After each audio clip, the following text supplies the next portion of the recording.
Hello বন্ধুরা, চলে এসেছি নতুন একটা ভিডিও নিয়ে। এটা আমার ফার্স্ট ভিডিও রান্নার। ইউটিউবে আমি প্রথম ভিডিও দিতে চলেছি রান্নার। আমি সচরাচর রান্নার ভিডিও দিই না, বিকজ আমি রান্না পারি না বলতে, সত্যি কথা। বাট আমি মায়ের থেকে নতুন নতুন ভালো রান্নার রেসিপি নিয়ে শ্বশুরবাড়িতে রান্না করার চেষ্টা করি। অ্যান্ড এটা আজকে আমি বানাতে চলেছি হোয়াইট সস পাস্তা। সো প্রথমেই যেটা লাগবে, 500 লিটার দুধ তোমরা একটা বাটিতে নিয়ে নেবে।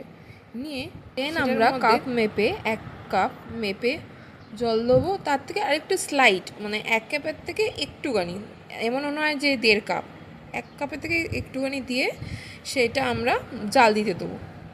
জাল দেওয়া হয়ে গেলে সেটাকে আমরা এক সাইডে, ওদিকে তো এখন জাল হচ্ছে, সেটাকে আমরা ঠান্ডা হতে দেবো।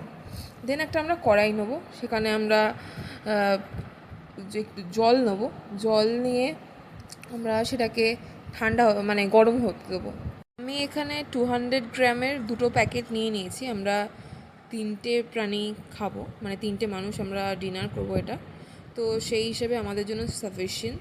তোমরা যতটা মেম্বার আছো, যতগুলো মেম্বার, সেই হিসেবে তোমরা অ্যামাউন্ট হিসাবে নিও। 3 জনের জন্য 200 গ্রাম 400 গ্রাম আমাদের প্যাকেট লিখেছে দিই। তো অ্যাকর্ডিং টু ইউ পিপল, তোমাদের কতখানি লাগবে তোমরা সেটা তোমাদের মতন বুঝে অ্যামাউন্টটা দিতে পারো। হ্যাঁ, বেশি করে জল দিয়ে পাস্তাটাকে আর কি মানে রাখবে, মানে উপুচুপু, দেখতেই পাচ্ছ আমার ভিডিওটার মধ্যে, মানে পাস্তাটা যেন একদম ডুবু ডুবু হয়। দেন তার মধ্যে একটুখানি অল্প একটা ছোটো চামচের একটু নুন দিয়ে দেবে। আর দেন দিয়ে দেবে অল্প একটু সাদা তেল, ছিটে ফোটা, বেশি নয়, একটা পরিমাণ মতন, যাতে এই জিনিসটা মানে আঠালো চিপকে না থাকে আর জিনিসটা যেন ফ্লাফি হয়। অল্প আছে সেটাকে সেদ্ধ হওয়ার জন্য তোমরা রেখে দেবে। সেদ্ধ হতে একটু টাইম দেবে, মাঝে মাঝে খুন্তিটা দিয়ে নেড়ে দেখবে যে জিনিসটা আঠালো ভাবটা গেছে কিনা, যাতে স্টিক না হয়ে থাকে কড়ার সঙ্গে। আর এই দিকে আমাদের দুধ জাল দেওয়া হয়ে গেছে, ঠান্ডা করতে দিতে রাখা হয়েছে।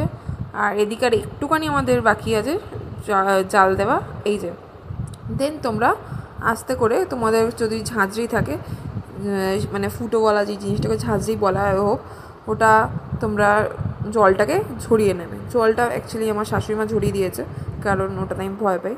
দেন সেম কড়াতে যেটার মধ্যে তোমরা সেদ্ধ করেছো, ওটা ভালো মতন করে ধুয়ে এই কড়াটাকে হালকা একদম আঁচে গরম হতে দেবে। দেন কড়া গরম হয়ে গেলে তোমরা বাটার দেবে। বাটার তোমরা দেবে বড় স্পুনে 2 স্পুন, আদারওয়াইজ বড় বাটার না থাকলে আমি এরকম ছোটো বাটার, এগুলো 8 টাকা করে আমার নেওয়া হয়েছে, এই ছোটো বাটার 5টা বাটার দেবে। দেন সেই বাটারের উপর দিয়ে দেবে এইরকম বড় স্পুনে 2 স্পুন ময়দা আর একটা শুকনো লঙ্কা। দেন সেটাকে তোমরা ভালো মতন করে চামচ দিয়ে বা খুন্তি দিয়ে ভালো করে জিনিসটাকে গ্রিট করবে। গ্রিট করলে জিনিসটা এরকম টাইপের একটু দেখতে হচ্ছে। দেন জিনিসটা তো আঠালো হয়ে গেছে, এবার তাতে অল্প অল্প করে ওই যে দুধটা ঠান্ডা হতে রাখা হয়েছিল ওখান থেকে নিয়ে অল্প করে দুধ দেবে। দুধ দিয়ে জিনিসটাকে এরকম ফাটাতে ফাটাতে জিনিসটা এরকম মাখালো হয়ে যাচ্ছে।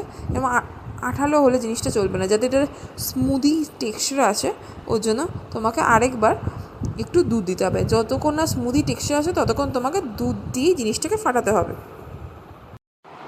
একদম হালকা হোয়াইটিশ ক্রিমি টেক্সচার চলে এলে, যেটা তোমরা আমার ভিডিওতে দেখতে পাচ্ছ, দেন ঠান্ডা হয়ে রাখা পুরো দুধটা তার মধ্যে তোমরা দিয়ে দেবে। তো ঢেলে নেওয়ার পর তার মধ্যে একদম ছিটে ফোটা চিনি, ছিটে ফোটা গোলমরিচ, দেন একটা গোটা চিজ, আর তার মধ্যে অরিগ্যানো, চিলি ফ্লেক্স, নুন, সব কিছুই যটা আইটেম বললাম তার মধ্যে সব কিছুই সব অল্প অল্প করে দেবে। দেওয়া হয়ে গেলে দেন ভালো করে তোমরা এই যে মিক্সচারটা হয়েছে সেটা ভালো করে একদম মিক্স করবে, এতে মিক্স করতে করতে যেন একটা ভালো লিকুইডি ক্রিমি টেক্সচার হয়ে যায়। আমার দুধটা দেখে মনে হচ্ছে, নিজে যতটা আইডিয়া হচ্ছে, যে আমাদের 400 গ্রামের জন্য দুধটা একটু কম পড়বে। তোমরা চাইলে পরে একটুখানি দুধ লিটল বিট অ্যাড করে নিতে পারো। তো একদম ভালো করে মিক্স করার পর তোমরা যে রেখে দেওয়া যে পাস্তাটা, সেটার মধ্যে অ্যাড করে দেবে। সেই মিক্সচারের মধ্যে ঢেলে দেওয়ার পর দেন ভালো করে খুন্তি দিয়ে তোমরা জিনিসটাকে যে দুধালো মিক্সচারটাকে ভালো করে মিক্স করবে 5 to 10 মিনিটস ওইভাবে না মানে জিনিসটাকে কুক করার পর দেন গ্যাসটাকে অফ করে দাও অ্যান্ড ইটস অলমোস্ট ডান। লাস্টে যেটা করবে সেটা হচ্ছে লাস্টে অরিগ্যানো দিয়ে ওপরটা ছড়িয়ে দেবে to get the flavour and it's ডান। অবশ্যই জানিও কমেন্ট করে তোমাদের কেমন কি লাগলো রান্নাটা। এটা আমার সেকেন্ড টাইম আমি পাস্তা শ্বশুরবাড়িতে রান্না করেছি, বাট হোয়াইট সস পাস্তাটা this is for the first time I cooked. So তোমরা অবশ্যই কমেন্ট করে জানিও যে কেমন লাগছে, ডেলিশিয়াস কিনা। খেতে তো অবশ্যই ভালো হয়েছিল, বাট আমি যদি নুন একটু কম খাই, আমার একদম জেনুইন রিভিউ দিচ্ছি যে আমার হাজব্যান্ড আর মামনি মানে আমার শাশুড়ি মার একটু নুন কম লেগেছিলো, but somehow they managed and তাদেরও খেতে খুব পছন্দ হয়েছে। And this is the final outlook. তোমরা প্লিজ জানিও কমেন্ট করে তোমাদের কেমন লাগলো, আর ভালো লাগলে do subscribe my channel and do like and share. Thank you for watching, by.